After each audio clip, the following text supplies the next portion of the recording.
Então, boa noite a todas e a todos, sejam muito bem-vindos à nossa Masterclass, né, dos cursos de pós-graduação em da área do Direito. Hoje eu tenho a honra de receber uma professora do curso presencial, né, é professora aqui do nosso curso presencial, daqui do UniCV, e eu vou, né, fazer a leitura do currículo dela, um breve currículo, que a gente sabe, né, o currículo não se restringe só a isso, o currículo da professora Elisângela é gigante. Ela é mestra em Direito Negocial pela Universidade Estadual de Londrina, advogada, sócia do escritório Ribeiro Tavares Advogados Associadas, professora convidada à pós-graduação em Direito de Família e Sucessões do UniCV, pós-graduada em Direito de Família e Sucessões pela EPD, Escola Paulista de Direito, e em Planejamento Patrimonial e Sucessório pela FGV, especialista em Direito de Família pela Universidade de Coimbra, Portugal, com formação técnica em mediação e práticas colaborativas, extensão e alienação parental pela PUC, Rio de Janeiro, e presidente do Bidefam Núcleo Londrina e diretora do Bidefam Paraná. E minha amiga. O principal. E minha amiga. Elis, muito bem-vinda aqui à nossa pós-EAD, você já é professora aqui da casa. Tem algumas novidades também para o polo aí de Londrina. Será que tem alguém de Londrina aqui? Se tiver alguém de Londrina, já coloca aqui. Eu vi que Japira, Paraná, bacharelado em Administração Pública, o Ângelo está aí, né? Colocou ali, mas se tiver alguém de Londrina, nós vamos ter aí muitas novidades no polo de Londrina, principalmente na área do direito das famílias. Se alguém, né, tiver alguma... querer algum... Olha lá, ó. Elise Esteves, é de Londrina. Então, seja muito bem-vinda, Elise Esteves. E aí, então, a gente tem, né, trabalhado na pós-graduação aí em todo o Brasil, tanto na pós quanto na graduação, nos cursos técnicos. Essa aula é para a gente, né, ter uma proximidade com os alunos e falar de temas que muitas vezes não dá para trabalhar nas aulas regulares. E são temas que têm uma dinamicidade muito grande, temas que abrangem uma realidade que muitas vezes é tão dinâmica que ainda, né, quando é pouco escrita, ou é escrita está desatualizada, e como o direito ele é uma ciência que, né, tem uma dinamicidade gigante, e o direito das famílias muito maior, né, porque as relações familiares são aquelas que, nossa, transformam aí a nossa sociedade, como já próprio diz a nossa Constituição, ela é a base da sociedade e tem especial proteção. Eu sempre falo que é raro quando o constituinte originário coloca a palavra especial na Constituição, e ele colocou para as famílias, tem especial proteção do Estado. E aí, então, eu convidei a Elisângela, né, a doutora Elisângela, para vir conversar com a gente. Primeiro que a doutora Elisângela, ela está tanto no pezinho dentro da academia, como com o pezinho profissional. É um escritório em Londrina, que também, né, atende aí, se vocês precisarem de uma advogada na área de família, depois ela passa os contatos aí, para vocês, mas a importância de quebrarmos esse paradigma de o que é produzido, o que é pensado na academia não é utilizado na prática profissional. E isso é uma, né, não vou nem falar fake news, né, porque não dá, antes da fake news que se falava isso, mas o direito tem essa característica. Nós utilizamos muito do que é pesquisado, do que é científico, do que é escrito na academia, para fundamentar a nossa realidade de trabalho diretamente, né? Um judiciário, uma mediação, na advocacia, juízes e tudo mais. E quando eu convidei a professora Elisângela para falar sobre isso, ela me propôs falar sobre alienação parental. E aí, então, professora, eu queria que você me falasse o que é alienação parental. Tá? Primeiro ponto, né? Porque a gente escuta falar um monte de coisa. Tem novela que, às vezes, a gente sabe, né? Aí, eu já conversei com você sobre isso, mas todo o pessoal IBDFAN, e aí uma galera do direito das famílias sabe que a novela, de vez em quando, faz umas coisas que não existem, uns erros jurídicos. Cadê o jurídico das novelas aí para poder ajudar a gente? Umas audiências, assim, o advogado. Verdade, E aí é verdade, um verdade. desserviço pro judiciário brasileiro. Mas já teve novela que falou de alienação parental, mas eu queria saber o que é alienação parental? Bom, primeiro eu quero agradecer a oportunidade de estar aqui essa noite com vocês, uma alegria, né, poder compartilhar experiências que a gente tem aí no nosso dia a dia, na academia, no trabalho, no escritório. Então, o Luiz Geraldo me deu essa oportunidade. Muito obrigada, meu amigo, pela confiança e também é sempre muito gostoso falar de um tema que eu sou apaixonada, né? Já falei sobre, já sugeri isso, porque é um tema que eu gosto muito, tanto para estudar sobre isso, né? Cada vez mais, eu acho que é um tema que a gente tem muito a estudar, embora já tenha tanta coisa produzida referente a isso. E tem hora que eu fico pensando, nossa, vou falar de alienação parental de novo. Mas aí, quando eu vejo as minhas demandas aqui, eu fico pensando, nossa, a gente tem que falar muito ainda sobre alienação parental, temos muita coisa a aprender. Só agora, no que você falou aí do direito do trabalho, quando eu imaginar relacionando com alienação parental, né? Tudo isso, a gente só que aprende, já aprendi algo aí, já no comecinho de tudo isso. E também tem um constitucionalista falando, né? Já falou da nossa Constituição, como é gostoso ouvir quem sabe, né? Já pontuou coisas importantes aqui para nós, da nossa Constituição, do direito de família. Então, muito obrigada. Mas vamos lá, então, né? Falando do tema alienação parental, eu não sei se todos já leram, eu sempre falo, quando eu vou falar de alienação parental, eu falo para as pessoas, leiam a lei de alienação parental. Em torno dessa lei, já aproveito para falar que é uma lei super polêmica, né? Quando eu falei desse tema, eu fiquei com medo de alguém invadir essa nossa live aqui, viu? Porque nós temos muitas pessoas contra a nossa lei de alienação parental. Eu sou uma defensora, porque eu entendo que ela é uma ferramenta de proteção para as nossas crianças. Então, eu sempre convido as pessoas para lerem, até antes de criticar, até antes de. Compreenda, é uma lei bem pequenininha, né? Nossa lei 12.318 de 2010, tem poucos artigos, ela é bem didática, e ali nós temos, inclusive, o conceito de alienação parental. Então, eu acho bem bacana isso, sabe? Ela diz ali, né, que é uma interferência na formação psicológica da criança, né?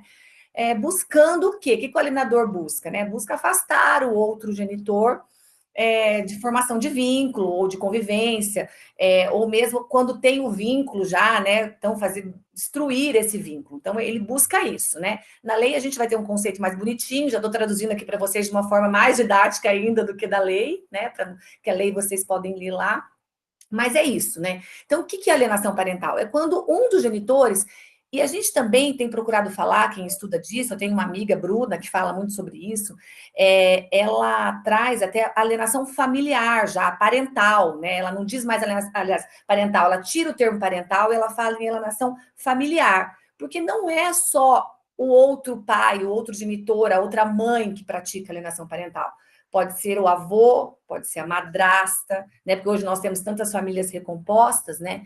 Então, a própria lei também traz isso. A gente lê lá o conceito dela, ela vai dizer que pode ser o outro genitor ou qualquer pessoa que esteja cuidando daquela criança, né? Esteja, então, exercendo a guarda sobre aquela criança. Guarda no sentido de estar com aquela criança, estar cuidando daquela criança, não guarda no termo jurídico de exercício, né? De realmente ter deferido uma guarda em seu favor. Então, babá pode praticar alienação parental.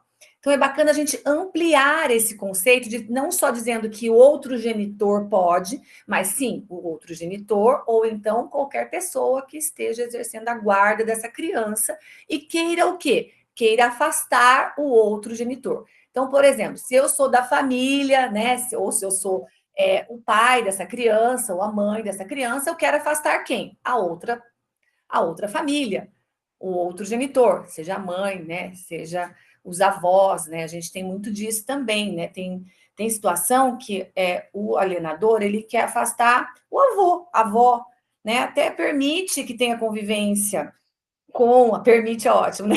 Até não pratica alienação contra o outro genitor, mas ele fica falando, quando vai na casa, não gostava da ex-sogra, do ex-sogro, né? E cria problema nesse sentido.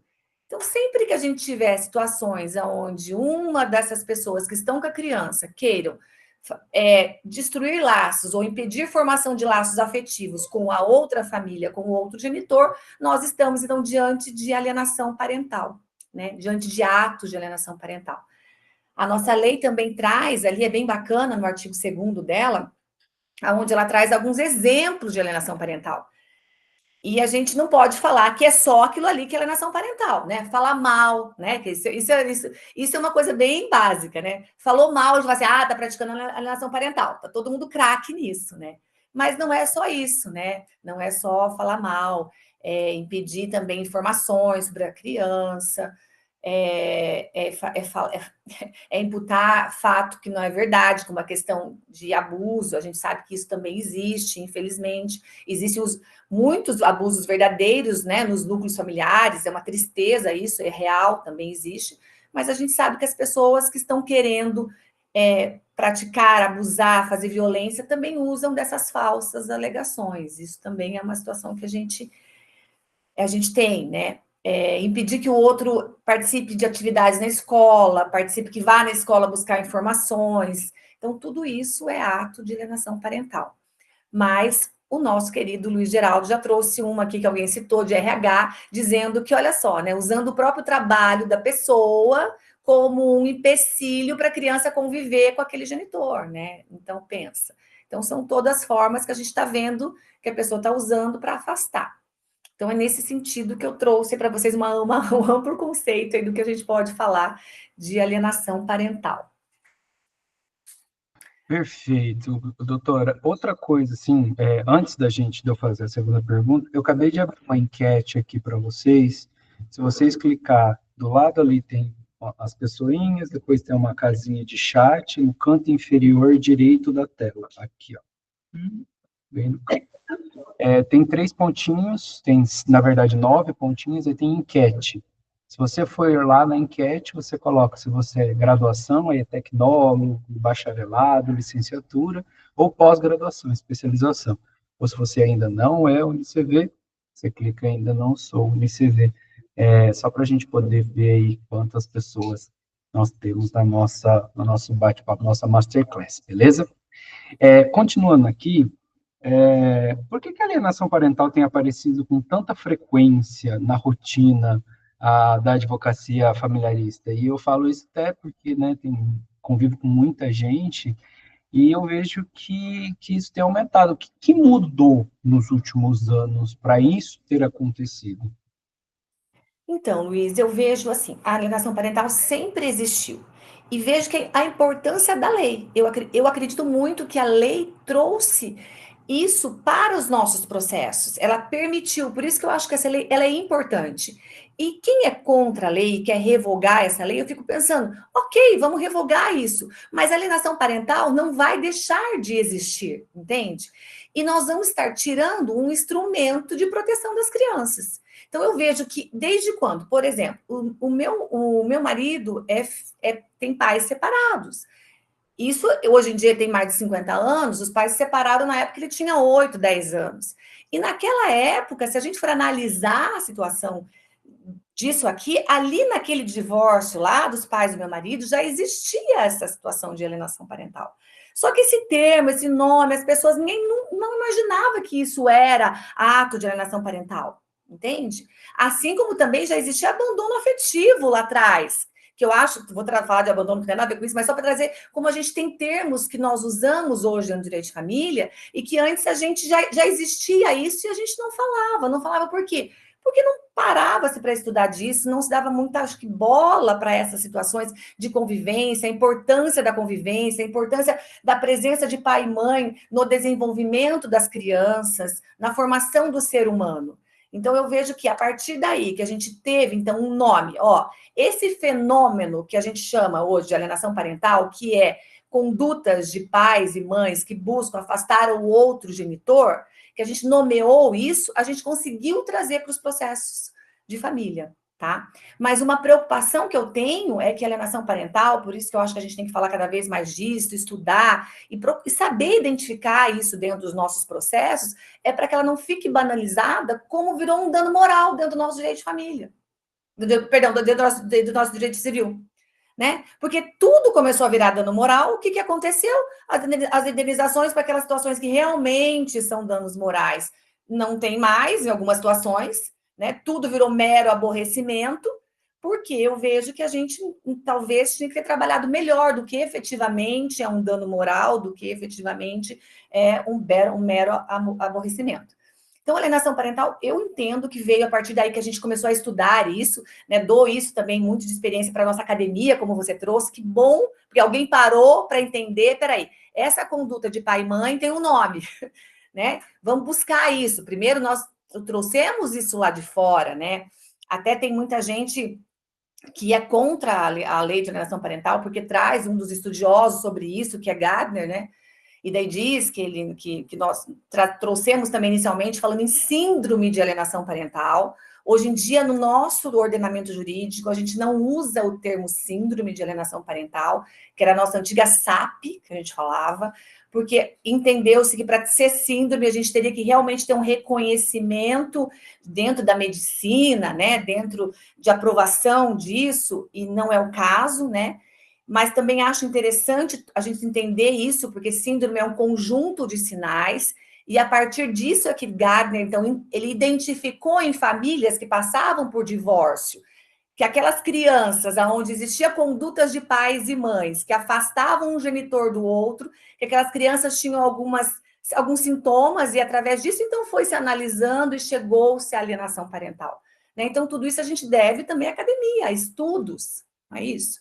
Então, eu vejo que é por aí, Luiz, mas veja a importância da gente ter o nome desse fenômeno, dessas circunstâncias que acontecem, os atos de alienação parental, né, dessas condutas de afastar um genitor das crianças, impedir com formação de vínculo, impedir convivência, e a partir disso, então, nós começamos a falar mais disso dentro dos nossos processos. Mas vejo que a gente tem que ter cuidado, entender realmente o que é alienação parental, para que a gente não banalize uma situação tão séria que é essa situação de afastar, né, crianças, impedir o convívio, tirar o pai e mãe da presença dessas crianças, porque como você trouxe da proteção da Constituição, né, dessa lei maior aqui nas famílias, esse direito de convivência é da criança. Quando a gente lê lá a Constituição, a gente vê que a criança tem o direito de convivência ampla, familiar, né? Então, assim, tudo bem, pai e mãe têm direito de conviver com o filho? Tem, mas acima disso, a gente tem o direito da criança.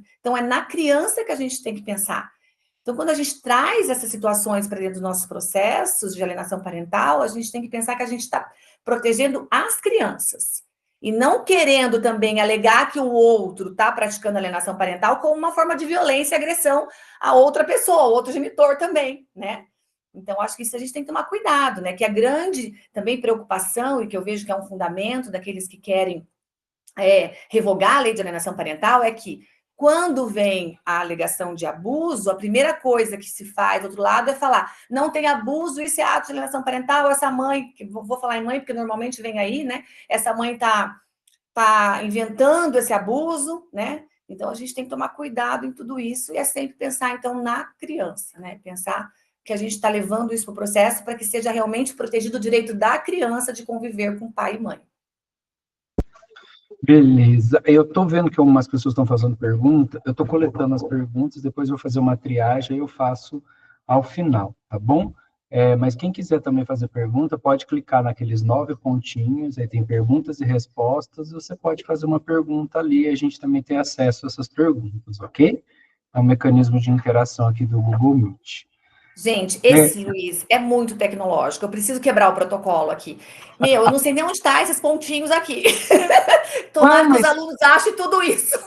Não, mas ali não tem uma barra onde tem para desligar, para levantar a mãozinha. Eles mandam, né, a palminha aqui, ó, tem várias palminhas que eu já vi um monte de aluno mandando palminha, coraçãozinho. Eles interagem, né? É a geração da interação de emoji. Mas Nada ali, como ter também professor jovem como vocês. Se fosse só eu aqui, vocês estariam enrolados com a tecnologia. e aí, ali do lado tem o número de pessoas que estão participando, ali, ó, 56, não sei se está aparecendo para você. Aí tem o chat, aonde fica o chat, aí tem um quadradinho que são 9 pontinhos. Ali que acontece tudo. Ah, que Isso. bacana. Ali você tem a enquete. Se você clicar ali na Hum. enquete, você vai ver, tem uma enquete aberta que eu uso bastante para fazer conversar com os alunos. Tem muita gente que não quer abrir a câmera, ou está no lugar onde não consegue, está assistindo, né? Ou tem vergonha mesmo, e aí participa na enquete. Então eu vejo que eles existem, que eles estão me escutando por ali. Que bacana, estou vendo aqui, estou descobrindo, ó, gente, enquanto vocês aprendem um pouquinho de alienação parental, né, do que eu posso passar para vocês, aprendo tecnologia com o Luiz Geraldo. E aí, voltando ao nosso tema aqui da alienação parental, né? Na sua percepção prática, quais são os sinais que um advogado, que um profissional, que um assistente social, né, perceber que está diante de um caso com indícios de alienação parental? Então, olha só, quando a gente fala em ato, por isso que fica até mais fácil, né? Porque quando a gente fala em ato de alienação parental e quando a gente pega a nossa lei lá, né?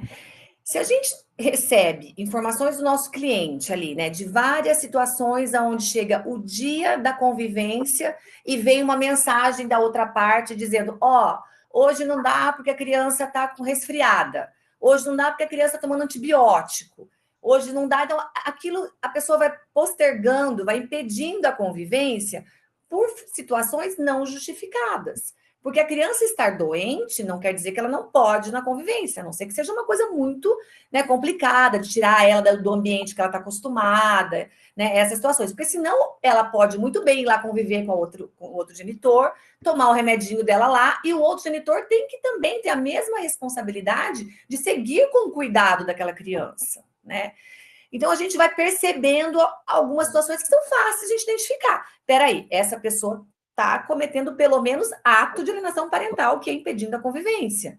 Né? Quando vem situações onde está falando mal, está difamando. Né? Outro dia eu vi numa situação até na própria, no uso da rede social, né? Uma mãe vai para a rede social insatisfeita com, né, um resultado de um processo e ali ela fala várias coisas complicadas, não só do genitor, como da família. Então, essas situações eu vejo que são muito claras para a gente falar que há indício de alienação parental e a gente vai pegar essas provas e vai levar lá para o juiz, vai pedir uma declaração de alienação parental e na mesma lei que a gente tem ali, a gente vai pedir que o juiz tome alguma providência. E a nossa lei tem algumas providências ali que nós chamamos de medidas protetivas. Eu lembro quando eu comecei a estudar alienação parental, comecei a estudar a lei de alienação parental, a gente falava até em sanção, né? Falava, tem algumas sanções lá na lei.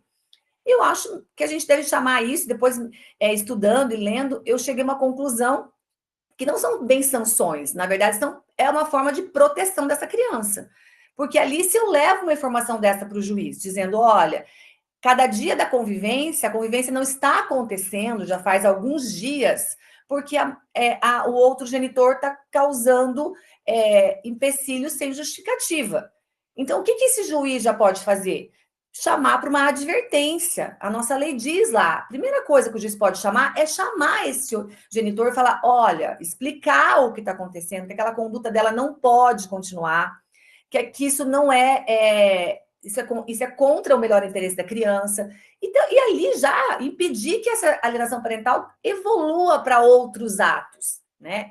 Então, eu vejo que fica fácil, às vezes, em algumas situações, a gente identificar. Mas eu confesso que, trazendo diante dessa sua pergunta, o que que eu mais tenho preocupação é, por exemplo, a gente achar que toda recusa à convivência é porque tem alienação parental atrás dessa recusa. Então, eu vejo que nessa situação o advogado tem que ter um cuidado, né? Nós que atuamos na área de direitos de família aí, temos que ter um cuidado. Quando a gente recebe alguém no nosso escritório e diz, olha, a criança não quer conviver com o outro genitor, eu não estou praticando nenhuma conduta de alienação parental. E daí a gente, então, compreender o motivo dessa recusa, que nem sempre é ato de alienação parental. Às vezes, Luiz, a gente tem algumas situações também que a gente tem estudado cada vez mais, que é a própria autoalienação parental.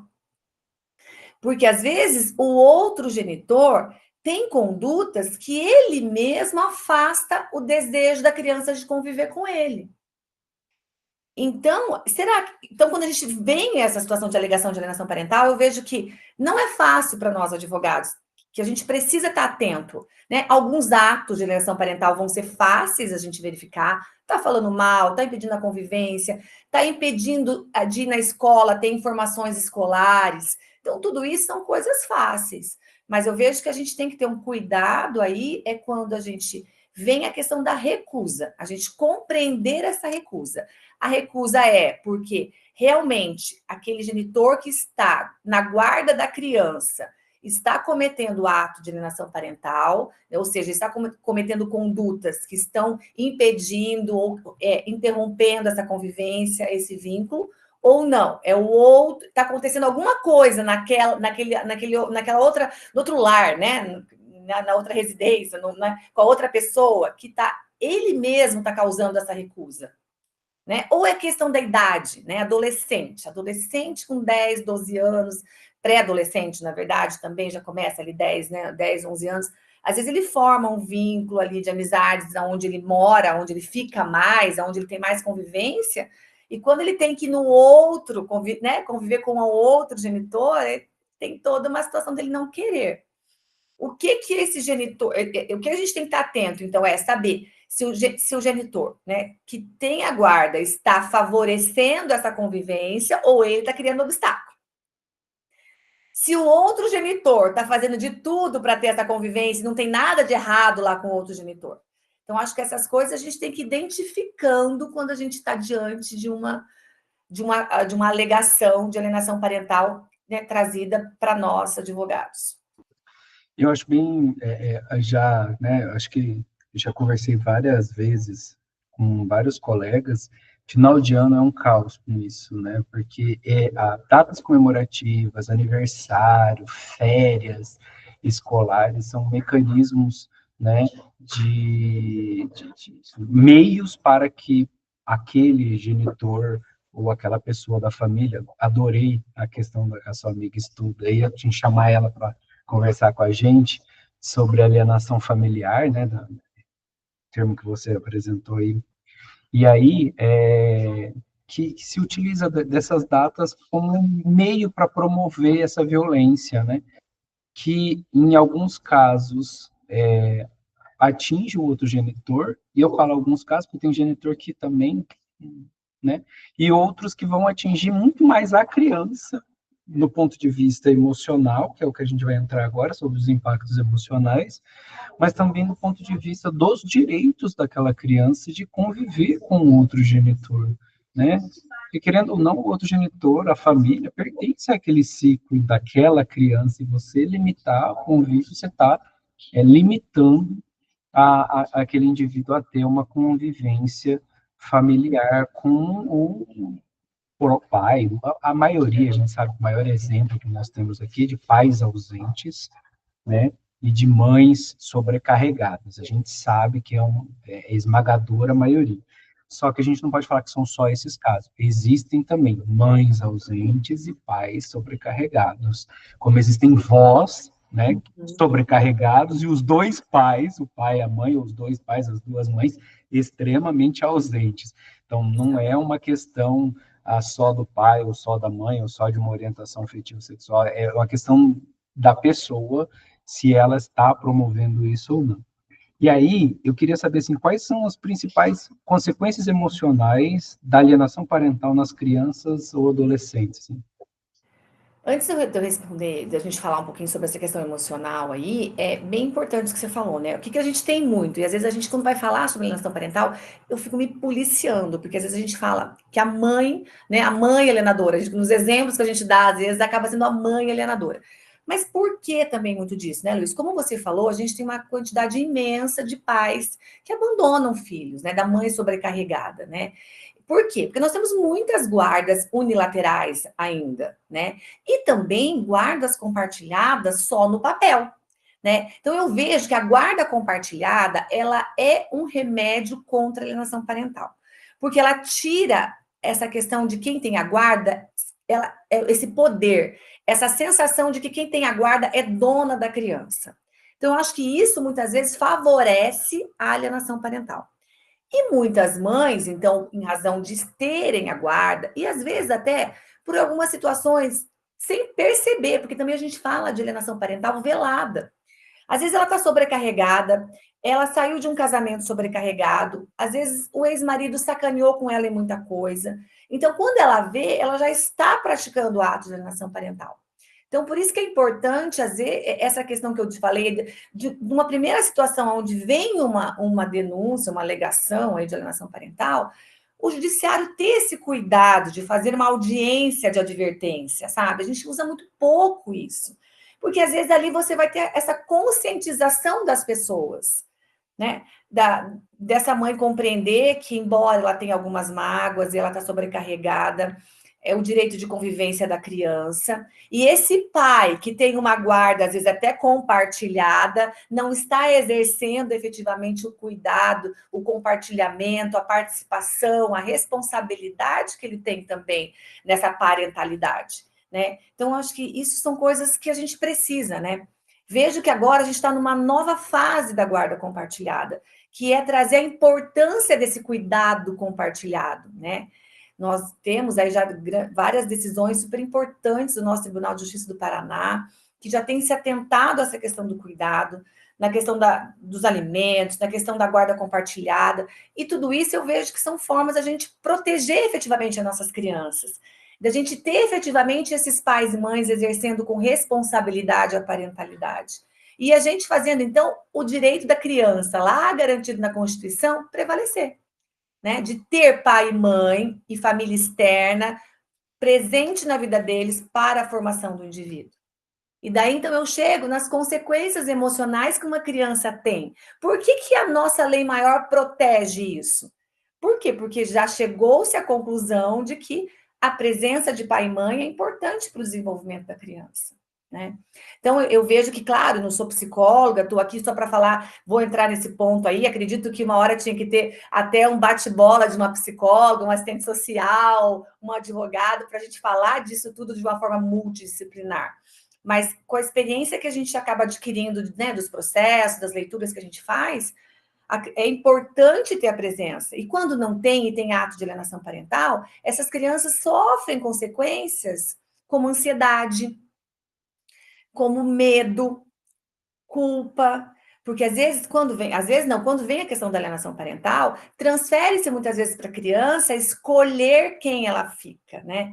Então, peraí, se eu mostrar para minha mãe que eu gosto de estar com meu pai, se a minha mãe está fazendo de tudo para eu não ter essa convivência, parece que eu estou escolhendo um lado, entendeu? Peraí, se eu vou falar que eu gosto do meu pai, minha mãe fica chateada.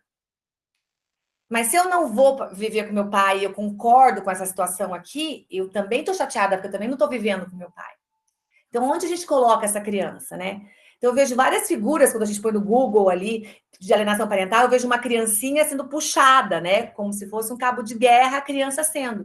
Então, você imagina uma criança no meio disso. Quantas consequências emocionais ela não vai ter? Né? Então, eu vejo que é nítido isso, né? E nos nossos processos a gente vê. E em razão dessa ansiedade, em razão desse medo, em razão dessa culpa, estoura, muitas vezes, doenças psicossomáticas, né? Como alergia no corpo, dor de cabeça, dor de barriga. Vai chegando a hora de conviver, às vezes, com aquele pai que está sendo alienado, ou com aquela mãe que está sendo alienada, a criança começa a ter alguns sintomas. Por quê? Porque já vai gerando ansiedade, já vai gerando, né? Já vai gerando medo, já vai gerando insegurança. Então, são situações onde o que a alienação parental traz, né? Infelizmente, quando a gente não pensa na criança e vem a alienação parental, a criança sofre. Eu vejo também essa questão, eu conversando outro dia com a minha sócia aqui, da criança começar a mentir. Porque a criança, ela começa, então, o que você está ensinando, né? A criança vai ser dissimulada, a criança vai ser mentirosa, a criança começa, por quê? E ela começa a mentir como uma forma de proteção. Então, tudo isso a gente precisa. Então, tudo isso é consequência do quê? De ato de alienação parental. Se a gente entender que não deu certo a minha conjugalidade, mas meu projeto parental continua e eu preciso para isso, e eu preciso pensar na criança, e a criança tem o direito de conviver com pai, mãe e famílias, então eu entendo que a gente vai efetivamente evitar que crianças passem por transtornos como esse. né? Então, é esse cuidado que eu vejo que nós, advogados, nós atuantes na área de direito de família, precisamos ter e conscientizar nossos clientes, principalmente quando a gente verifica que às vezes nossos clientes estão praticando alienação parental, né? Então, acho que é essa instrução. Vamos pensar na criança.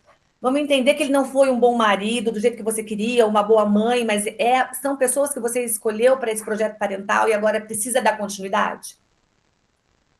Até porque a gente tem que entender que não vai deixar de ser filho, né? E aí a gente entra numa questão, né, como, por exemplo, pode ser adoção, pode ser socioafetivo, biológico, não vai deixar de ser filho. E outra questão é que, como o nosso direito, né, ele ainda é um direito muito do litígio, muito da briga, a questão da pensão, da guarda, durante muitos anos foi utilizado como mecanismo de afronta. Até hoje, assim, eu falo em sala de aula, né, eu rio com os alunos, porque é um absurdo que muitas vezes, e não é um colega, né, falando sobre isso, são diversos colegas. Quando a gente vai em eventos do IBDFAN, quando alguém fala sobre isso, um monte de advogados e advogadas da área de família riem do mesmo jeito, porque já escutou isso nos bancos, né, nas cadeiras dos seus escritórios, de genitor ou genitora, né, novamente aquela problemática, falar que a genitora que ganha R$ 250 e R$ 50 está colocando silicone com o dinheiro do pensionamento do filho.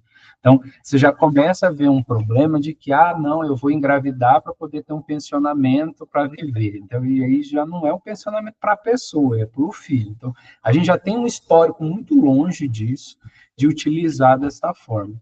E a criança fica naquele meio, daquele sofrimento, né? E o Estatuto da Criança e do Adolescente traz essa, né, o 227 da Constituição coloca com absoluta prioridade, são duas palavras também bem difíceis de apresentar no texto constitucional, absoluta prioridade, eu já dou duas palavras que para quem é do direito, ou quem estudou alguma matéria do direito, sabe realmente que palavra absoluta no direito é muito difícil, mas coloca ali que, né, que o cuidado da criança e do adolescente é de absoluta prioridade. Será que nós estamos tendo esse cuidado de absoluta prioridade? Enquanto você falava, eu fiquei aqui, né, matutando as cabecinhas assim, o papel pedagógico do advogado ao ensinar e ao falar o que significa alienação parental, e ao, né, demonstrar ao seu cliente. E isso é de uma ética tão forte, né, do papel, porque ao juramento, ao momento que você vai fazer o juramento, né, da sua profissão, da sua formação, você faz um juramento de ética. E às vezes as pessoas esquecem e utilizam a criança e o adolescente como um mecanismo de barganha, ou necessariamente como um mecanismo de afronta ao outro. Esquece que aquilo é um ser humano, aquilo é seu filho. Eu gosto muito de umas coisas na internet que fala assim, seu sonho, olha aqui, ó, seu sonho aqui está precisando de fralda, né? Por quê?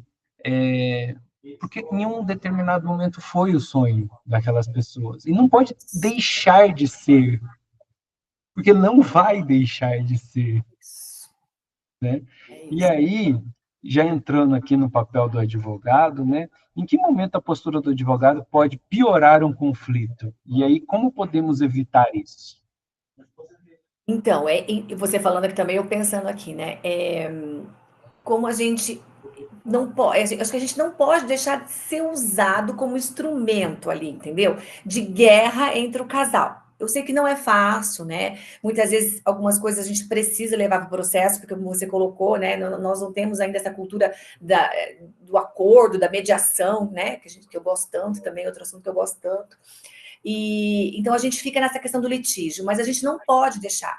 Porque quando, por exemplo, eu estava pensando aqui também, a gente falando muito que a gente fala que aquele que está com a guarda, né? Eu já falei isso e vou voltar a falar aqui. Não só a guarda, que eu digo a guarda jurídica, de quem tem a guarda unilateral, a guarda compartilhada, mas que está com a criança. Porque nós também temos aqui no escritório, inclusive, tem algumas situações onde a mãe tem a guarda unilateral E o pai pouco vê, mas assim, quando vê, só sabe falar mal dessa mãe. Né? Então, não participa dos cuidados, não faz nada, e além de tudo, pratica alienação parental contra, né? Deixando essa criança numa situação super delicada, porque a mãe que cuida, ele sabe muito bem que a mãe faz de tudo para ele, mas quando ele vai na casa do pai, ao invés do pai curtir essa oportunidade, o pai só sabe falar mal dessa mãe, né? Uma das E daí, coisas, perdão, das coisas que você olha, estava falando, desculpa te cortar, que eu lembro do IBDFAN é a mudança da nomenclatura de visitação para convívio. Isso me pegou isso, tanto quando falaram no Congresso Nacional do IBDFAN, a luta que o IBDFAN, né, tem para poder trocar, porque quem visita é parente, pai não visita, pai convive. Eu vejo assim hoje já advogadas, né, escrevendo ação de convivência, não ação de visitação. É muito importante isso, porque você pega e visita, quem recebe visita que é amigo e parente que visita, para convívio, porque a importância disso, né? isso mesmo. Então, a gente pensar nisso tudo. Então, nós, advogados, o que a gente tem que evitar? Evitar elevar, como eu falei, né, o cuidado, a gente alegar alienação parental quando não é alienação parental, né, gente? Porque assim, ó, vou te falar que às vezes acontece que a alienação parental também a gente tem que pensar em atos contínuos. Porque às vezes aconteceu daquela mãe, daquele pai, enfim, cometeu um ato ali que pode se enquadrar em uma situação de ato de alienação parental, mas aquilo foi um ato isolado, né? E a gente já peticionar no outro dia no processo, já trazendo de uma forma inflamada tudo isso, né? Ou então, quando a cliente liga, você já inflamar essa situação. Ah, não, ele está praticando ato de alienação parental, já vamos levar para o processo, já vamos fazer isso. Então, calma, né? Então, acho que a gente tem que ter essa sensatez, assim, sabe? De falar, olha, realmente isso não pode acontecer, não pode impedir a convivência, isso não é motivo para ele impedir. Vamos tentar explicar isso para ele. Se acontecer mais vezes, daí sim a gente pode levar isso para o processo, daí sim a gente falar em ato de alienação parental. Né? Então, a gente compreender efetivamente o que é alienação parental, não ficar banalizando isso, e quando for, a gente realmente brigar para que isso cesse com maior brevidade possível, porque quanto mais os atos vão sendo praticados, né, mais esse alienador vai tendo sucesso, né, no afastamento, que é o que ele quer, e é o que a gente tem que impedir, né. O Rolf Madaleno e a filha dele, ou o filho, acho que é o filho, o Rafael, eles têm um livro sobre isso, e eles até falam em grau de alienação parental, né? E daí, dentro desse grau, ou seja, do quanto a criança já está afastada, do quanto a criança já está alienada, qual é a medida que o judiciário, inclusive, deve usar, né? E o que a gente tem que buscar cada vez, né, eu vejo com brevidade, é que essa alienação parental cesse, para que o vínculo não se rompa. Porque se a gente chega ao ponto de romper vínculos, para a gente restaurar vínculos é muito difícil, né? Tem aquele documentário, acho que é A Morte Inventada. Tem um documentário, A Morte, eu assisti tantas vezes, já agora meu um branco, acho que é A Morte Inventada, que você vê uma tristeza ali de alguns depoimentos que já afastou, afastou, afastou, e daí foi ter oportunidade de conviver com o pai lá sendo adulto já, sabe? Daí o pai perdeu todo aquele desenvolvimento do filho, a criança perdeu toda a oportunidade. E muitas vezes não restaura, muitas vezes cria-se naquela criança alienada um certo repúdio mesmo por aquele outro genitor que não conquista mais, né? Então eu vejo que nós temos que ter o cuidado, então, de a gente não ser instrumento para ser vingança, né? E daí, dentro disso, então, colaborar com atos de alienação parental, e a gente também não alegar isso de forma não responsável dentro dos processos, né? Eu vou ter que pular umas questões aqui, porque, olha, já falta Eu não paro 10 de falar. minutos. Não, não, tá ótimo, mas é que o tema é tão empolgante, assim, antes de fazer ir né, para as perguntas finais, depois ler algumas perguntas dos alunos, eu queria pedir de novo, quem não votou ali na enquete, se você é da graduação ou da pós, ou ainda não é aluno, por favor, coloque, isso é importante para a gente saber se está chegando até os nossos alunos da pós, e os nossos alunos da graduação, tá? Então, por favor, vai lá nas enquetes e mande lá. Eu já recebi uma pergunta aqui da Marineide Soares, depois a gente vai fazer essa pergunta. Aí o pessoal falando que não encontrou o local da enquete. O local da enquete, ele fica, né, você está usando o celular ou o computador. Se for no computador, ele fica bem no canto inferior direito, tá? Lá no canto inferior direito tem, né, as pessoinhas ali, que são os participantes, o quadradinho onde você faz, né, a conversa, o chat, e tem umas 9 bolinhas, são 3, 6, 9, são um quadradinho cheio de bolinha, que você vai clicar ali, e aí você vai ver ali escrito enquete. Aonde está enquete ali, a gente vai disponibilizar, tem ali uma enquete aberta, sou UniCV, graduação, pós-graduação, ainda não sou UniCV. Então, eu queria que vocês fizessem isso, beleza? E aí, para a gente, né, fazer essa última parte aqui desse bate-papo e eu fazer as perguntas, se você pudesse dizer uma única coisa ao advogado que está começando a lidar com o caso de alienação parental, qual seria? E aí também eu já vou emendar a última pergunta. E para os pais que estão vivendo um conflito intenso, qual seria a orientação essencial para proteger seus filhos? Então, acho que eu falei agora nessa última resposta minha, uma parte do que eu acredito, né? Então, é o advogado estudar, gente, assim, você falou da importância da gente ter. Então, vamos lá, né? Eu tô com um caso de alienação parental, vamos ler sobre isso, vamos atrás do que o judiciário está pensando sobre isso, vamos ver o que a doutrina fala sobre isso. Para quê? Para que a gente possa, então, com responsabilidade, trazer essas informações e a busca da proteção dessa criança com fundamento, né? Então, a gente não banalizar o termo alienação parental, mas a gente não deixar de fazer cessar a alienação parental. Por quê? Porque a gente não pode deixar que essa convivência atrapalhe aliás, essas condutas do alienador atrapalhem a convivência e impeça o direito da criança de ter convivência familiar com ambas as famílias, com ambos os genitores. Né? Então, o conselho que eu dou para advogado, está começando a trabalhar com isso. Estuda, gente, pega a lei, como eu falei, vamos ler a lei primeiro, vamos ler a doutrina, vamos compreender qual é o fundamento, por que se nominou esse fenômeno que já existe há tantos anos como alienação parental? Né? Quem pode praticar efetivamente? Qual é o reflexo disso na vida da criança?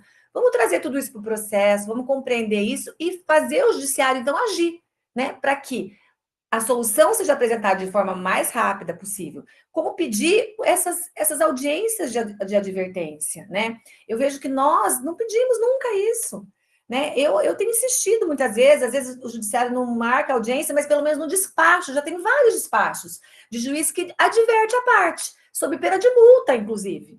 Então, se a gente estudar, se a gente for atrás de achar medidas que efetivamente façam parar os atos de alienação parental, isso é importante. Isso é proteção da criança, né? E não a gente deixar ser usados como instrumentos de briguinha. Vou ficar alegando alienação parental aqui para cutucar a outra parte só. Isso a gente não vai ter nenhuma vantagem nisso.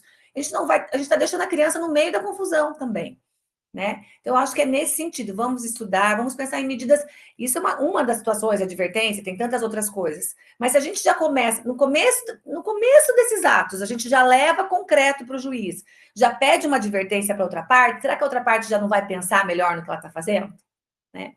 Então, eu acho que é isso. A gente estudar, a gente entender, compreender, levar provas e pedir medidas para o judiciário que sejam compatíveis com aquele ato de alienação parental que você está alegando, para que ele realmente cesse ali, né? Não deixar isso perdurar, não pedir medidas exageradas também, né? Eu acho que é essa dosagem que a gente tem, sempre pensando na proteção das crianças. E pais, né? Fico eu pensando nos pais. Gente, vamos separar conjugalidade de parentalidade. Vamos compreender, né, que não deu certo, né? A gente se amou um dia, como o Luiz colocou, a gente teve esse sonho de ter nosso filho juntos. Foi um dia lindo quando a gente inventou esse projeto. E não deu certo, né? A vida é dinâmica, coisas acontecem, mas a gente não tem como simplesmente falar, não, agora o filho é só meu, né? Isso não existe. Não vai deixar de ser filho da outra pessoa. Então, vamos compreender isso. Acho que a partir do momento que a gente compreende isso, né? Vamos fazer terapia, vamos cuidar daquilo que levou a acabar o nosso relacionamento, vamos entender nossa culpa nesse fim, porque, né, às vezes relacionamento a gente sempre acha que é culpa do outro, mas às vezes não é só do outro, né? Vamos compreender tudo isso e vamos proteger as nossas crianças. Protejam seus filhos. né? Protejam. Então, vamos separar. Acho que essa é a grande sacada, assim, né? Separar a conjugalidade de parentalidade e proteger as nossas crianças. Eu vou pegar aqui as perguntas que primeiro vieram aqui pela ferramenta. Então, tem a Marineide Soares, que fez uma pergunta. Eu já deixei como oculta e eu vou ocultar também algumas situações aqui, tá, da pergunta.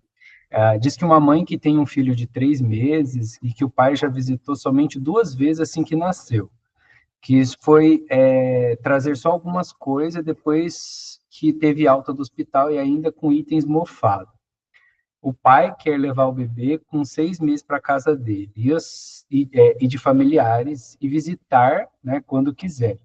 Isso depois que entrou com uma advogada. O que você tem a dizer, o que essa mãe poderia fazer acerca disso?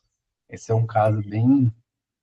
Então, eu acho que as situações mais difíceis que a gente tem é de guarda e convivência com a criança muito pequena, como, né, meses, né? Porque a criança nessa fase, a gente tem que compreender que ela tem muita dependência da mãe ainda, né? Só que a gente também tirar toda a convivência, a gente restringir totalmente a convivência desse pai, como que ele vai formar o vínculo? Né? Porque o vínculo ele tem que começar enquanto bebê, já ouvindo a voz, já compreendendo que aquele ali é o pai, já sentindo o cheiro, o tom da voz, tudo isso vai fazer a formação de vínculo. Mas eu vejo que a gente tem que pensar na criança. Então, se a criança é muito pequena, a gente tem que pensar numa forma de convivência que seja adequada àquela fase, com uma progressão. É isso que eu sempre busco. Não é fácil, acho que como eu disse, é a situação mais delicada que tem, né? Mas a gente tem que pensar que esse pai também precisa conviver. Achar um jeito desse pai conviver com essa criança, né? Se não é retirando da residência materna nesse momento, é permitindo alguns momentos dele ali na casa, a mãe vai ter que compreender que vai precisar aceitar aquele pai na casa dela por um período, né? Até que esse pai possa retirar essa criança e conviver, né, na casa dele. Então, tudo isso a gente precisa dosar, porque a gente precisa pensar na criança. E a criança tem o direito de já começar a conviver com esse pai. Sempre pensando na proteção dela, com certeza. Isso eu estou falando, gente, de situações onde não há risco para a criança. Porque situações de convivência que tem risco para a criança, a gente tem que pensar na criança do mesmo jeito, né? Então, às vezes, essa convivência, quando há risco na convivência, não pode acontecer. Nós estamos pensando em situações normais, onde pai e mãe têm condições normais, aptas de conviver com seus filhos. Então, eu vejo que essa mãe aí, ela tem que dar esse pai, essa mãe, ingressar com uma ação, se não chegarem no acordo, e dentro dessa ação buscar uma convivência, mas uma convivência que seja adequada para esse momento, né? A Paulina colocou um link aqui, só desculpa, doutora, o link da própria live, Desculpa, tá? pessoal, estou colocando aqui a lista Ela de vai, presença, né? ela vai colocar a lista certinha, tá, gente? Eu vou até desfixar Um aqui. ponto importante, Luiz, que ela trouxe, essa questão de a gente não pode misturar convivência com alimento, sabe? Eu vi que teve alguma citação ali nessa pergunta da questão que ele só colaborou, né, se eu não me engano, com algumas coisinhas. Não podemos misturar, gente. Mesmo aquele pai que não colabora de forma alguma, de forma material com essa criança, ele tem o direito de conviver. O que essa mãe tem que fazer? Ingressar com uma ação de alimentos. Buscar alimentos, porque ele também tem a responsabilidade, né, de cuidar de pagar alimentos para essa criança. Mas a gente não pode misturar. Guarda é uma coisa, convivência é outra coisa, alimentos é outra coisa. Tudo isso faz parte do poder familiar que pai e mãe têm. Uhum. Tem outra pergunta aqui também, que eu também vou adaptar a fala dela, tá? Para não expor nenhum dado aí. No caso, a pergunta seria: quando tem uma irmã que tem direito legal sobre os sobrinhos, é aquela irmã possessiva nos sobrinhos, tira até a autoridade da própria mãe. As crianças têm 6 anos de idade. Como que pode ficar isso? Então, se essa convivência está atrapalhando o exercício do poder familiar, né? Se essa convivência está impedindo o exercício do poder familiar, essa convivência, então, não está sendo uma boa convivência. Teria que regrar essa convivência, né? Tio tem o direito de conviver com a criança? Tem, a criança tem o direito à convivência familiar. Mas a quem é garantido a questão dessa convivência efetivamente, principalmente dentro do nosso código, são os pais e os avós. Agora, é claro que se a criança tem essa criança tem um grande afeto, né, com esse tio, essa criança tem o direito de conviver com esse tio, com esses primos, tem o direito de conviver com esse tio, com esses primos, dentro do limite que não há prejuízo para as outras coisas, para a função parental, né, para a educação das crianças, para o limite das crianças. Então, tudo isso a gente tem que pensar, gente, é um conjunto, né? Então, a gente tem que pensar no conjunto do exercício do poder familiar, no conjunto com o direito da criança de convivência familiar, dentro da proteção da criança nessa convivência. Então, é tudo um conjunto. Aí eu tenho algumas perguntas aqui. Primeiro, teve uma pergunta bem pontual aqui, que é direito de convivência ou dever de convivência? Eu achei bem legal essa pergunta. Então, ó, eu vejo que é os dois, porque quando a gente fala em poder familiar é um dever direito, é um conjunto de deveres e direitos que os pais têm em relação aos filhos. Então, direitos e deveres e direitos, na minha opinião, né? Porque eu acho que primeiro tem que ter o dever, depois o direito. Então, pai e mãe têm o dever de cuidado, de educação, de direcionar, de alimentação, e também tem o direito de convivência. Então, o direito de convivência, ele é um direito de exercício de ter a convivência, um direito que ele tem de ter isso, mas também é um dever. Por quê? Porque através da convivência é que eu vou poder educar, direcionar, dar limite, exercer a minha responsabilidade parental. Então, por isso que nós falamos em direito de convivência, principalmente quando nós falamos em relação à criança. Quando a gente fala em relação ao pai e à mãe, eu vejo que é um direito-dever. Direito, porque tem o direito de convivência, mas dever, porque através desse dever que ele tem de conviver com o filho, ele vai exercer cuidado, ele vai exercer as responsabilidades parentais deles. E aí, uma outra pergunta aqui também é sobre alienação ser um conceito aberto.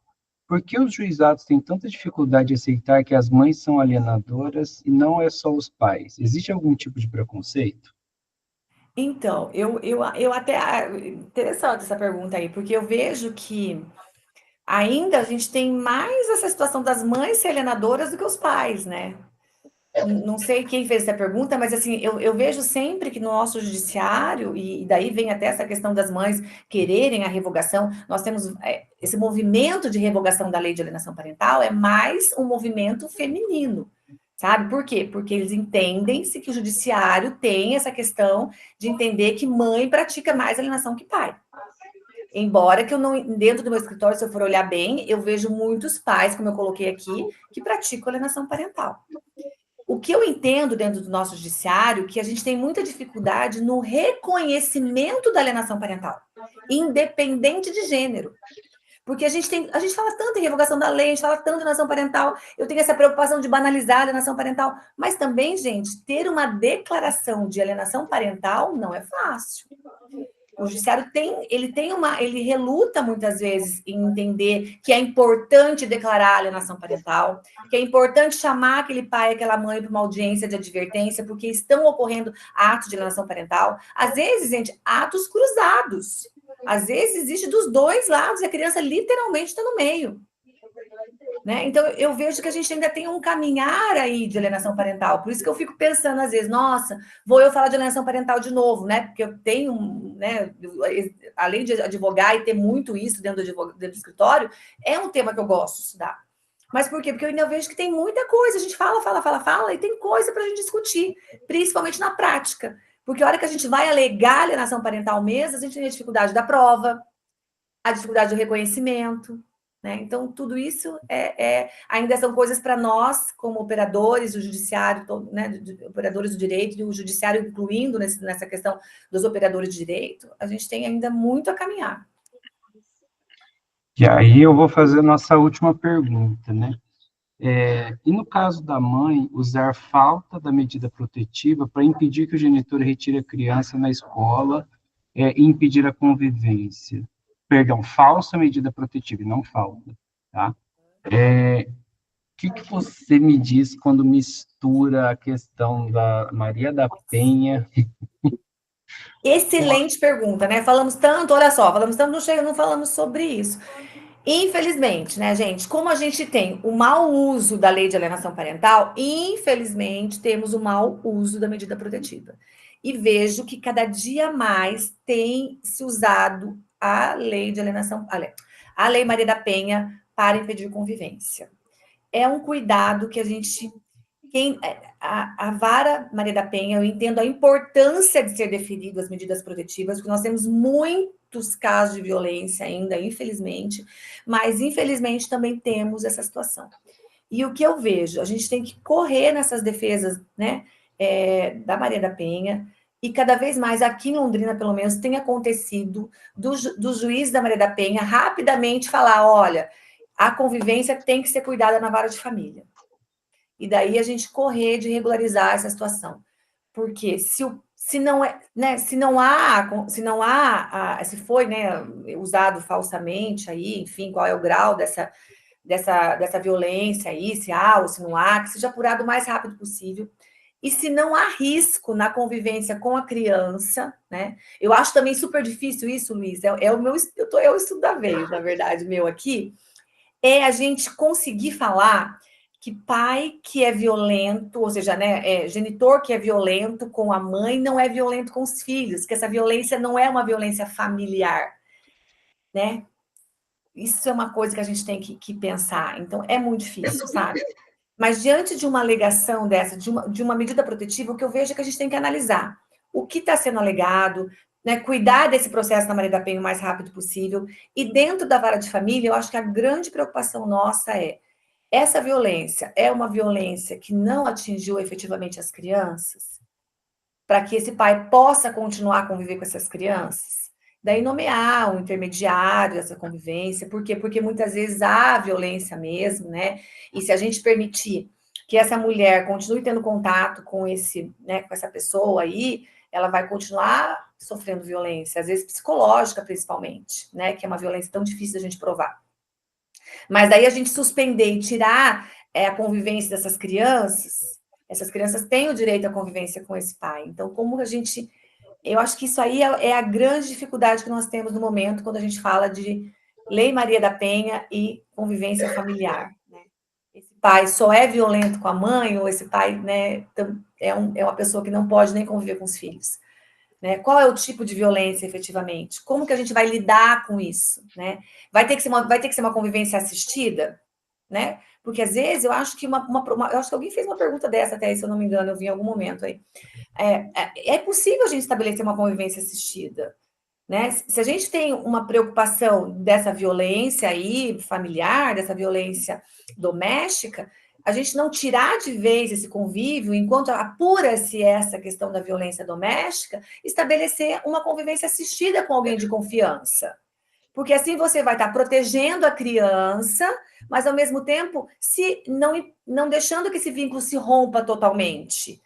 Né? Então, eu vejo que a convivência assistida nessas situações de violência doméstica, até que se apure, é uma forma da gente impedir que o vínculo se rompa efetivamente, até que as coisas sejam verificadas. Beleza, então. Elis, nossa, dá para a gente ficar horas conversando. Tem que um monte de gente fez um monte de pergunta. Infelizmente, a gente não consegue, né, responder todas. Colocar aqui a questão é que a medida protetiva era falsa. Eu acho que envolve a questão da escola, né, teve muita... E aí... Então, mas até a gente dizer que é falso ou não é falsa, a gente tem que pensar na proteção, né? Infelizmente, como eu disse, tem um mau uso, mas a gente sempre, nos processos que envolvem crianças, a gente tem que pensar na proteção da criança. Mas eu entendo que a gente tem que evitar romper esse vínculo, como eu disse. Não, porque depois que ele rompe... Porque a gente sabe que uma investigação, às vezes, demora muito tempo. E, enquanto isso, esse pai vai ficar sem ver essas crianças? E se for mentira, como é o caso, né, que estão trazendo aí? Então, o que eu vejo? A medida... Talvez a convivência assistida é uma forma. Né? Na casa dos avós, né? Às vezes tem situação onde a criança pode ir com a babá, né? Enfim, a gente colocar uma pessoa para conviver junto ali, para proteção, até que a gente verifique tudo que está acontecendo. Eu acho muito importante o pessoal compreender, assim, que a alienação parental, ela é uma realidade e é complexa, não é uma questão simples, né? E pode envolver aí a escola, pode envolver N fatores, assim, de suma importância na vida da criança, que teve até uma pergunta aqui, quando a escola promove a alienação parental. Antes aí eu coloquei o QR Code da na lista de chamada, se alguém tiver ainda dificuldade, na lista de chamada tá aí o QR Code para vocês. Eu já testei, tá funcionando, tá aberto, até no celular, tá?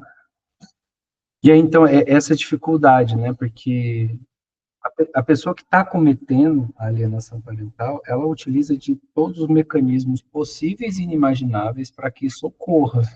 Eu já vi casos desde a criança não ser alimentada direito, do caso do pai, né? A criança adora doce, e aí a mãe fala, olha, não está podendo comer muito doce, tem que controlar o doce. E o pai ou a mãe utiliza assim, olha, viu como é que sua mãe não gosta de você? Ela não deixa você comer doce. E teve um caso em específico, esse daí me chocou bastante, que a mãe prometeu à Disney se a criança pegasse comida quente e tacasse na namorada do papai. E a criança Olha fez isso. isso, e a pessoa teve queimaduras até de segundo grau, porque a criança jogou. E você está utilizando a criança como esse mecanismo. Isso é de uma violência inimaginável. Não, gente, ó, usar. Então, a lei de alienação parental, ela fala que a alienação parental, ela é abuso, né? Ela constitui abuso moral. E nós temos também a lei 13.400 e alguma coisa, deixa eu pensar, que acho que eu até fiz uma anotação para não esquecer o número, 13.431, que é aquela lei que fala de proteção das crianças que são vítimas de violência e são testemunhas também. Essa outra lei, ela já trata a alienação parental como violência psicológica. Então, para a gente ver que realmente é sério a alienação parental. Só que é complexo, porque a gente, como é tanto jeito da gente poder fazer, né? Olha isso, gente, usar comida, usar tantas coisas. Às vezes eu vejo uma situação aqui de falsas alegações, né? Como se foi essa falsa Maria da Penha, que às vezes é falsa alegação de violência, às vezes é falsa alegação de abuso, né?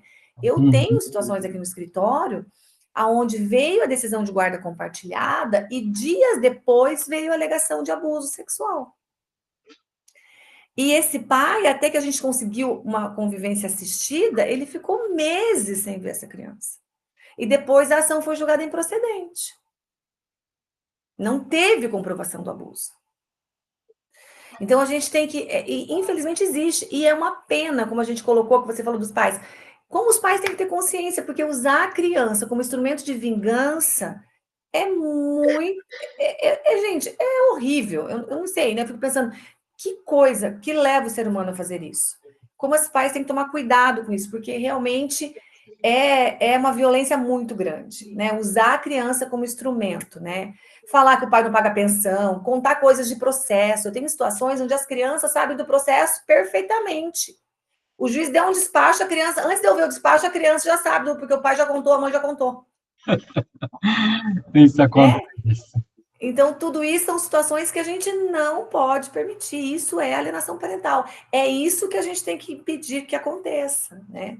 São essas condutas aí de pai e mãe usando criança como instrumento de vingança, né? Afastando do outro.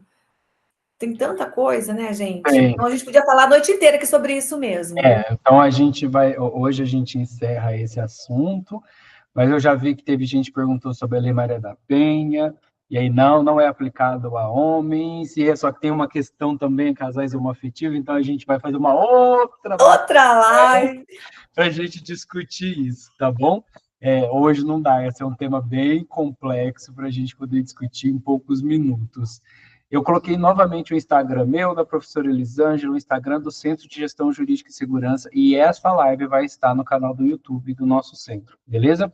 Por favor, siga o canal, curte, dá joinha, compartilha, porque esse tipo de informação, né, esse bate-papo tem que chegar a todas e todos.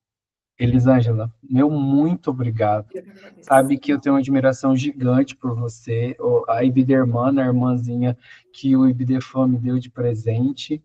e saber, né, a brilhante profissional, a ética que você trabalha, mas reforça o compromisso do UniCV em estar próximo de profissionais do seu gabarito.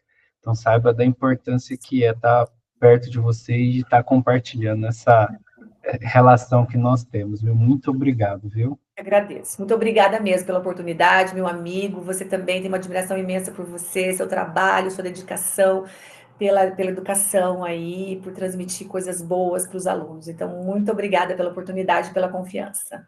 Estou sempre à disposição, conte comigo. Eu que agradeço. Um abraço e um beijão. Tchau, tchau. Então, gente, tchau, tchau, boa noite a todos.